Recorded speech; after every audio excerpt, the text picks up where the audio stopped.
महिलांसाठी काय नियोजन आपलं? महिलांसाठी तर आता माझ्या लाडक्या बहिणी आहेत. त्यानंतर माझी आई, मातृतुल्य वगैरे सर्व नागरिक आहेत. तर महिलांसाठी आपण योजना अशा आहेत, की मी त्यांच्यासाठी कॅम्प हा नेहमी घेतच असतो. कोणतेही म्हणजे जयंती असो की वाढदिवस असो, काही असो, मी कॅम्प त्यांच्यासाठी घेत असतो. त्यांच्यासाठी हळदी-कुंकू घेत असतो. त्यांच्यासाठी म्हणजे वेगळे-वेगळे प्रोग्राम पण घेत असतो. महिलांसाठी भागवत जो आहे, तो महिलांना खूप आवडतो आणि त्यांच्यासाठी भागवत असाच कार्यक्रम घेतो. आणि कसं आहे, की आता महिलांना जे मेन काम असतो, की कधी नळाचा प्रॉब्लेम असतो.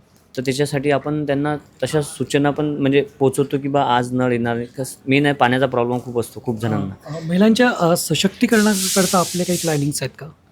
महिलांच्या सशक्तीकरणाकरिता आता कसं आहे, की आमचा जो काही एरिया आहे, स्लम वगैरे एरिया, त्याच्यात खूप जास्त महिलांना त्रास असतो. तर तो आपण जास्तीत जास्त प्रमाणे सॉल्व्ह करायचा प्रयत्न करू.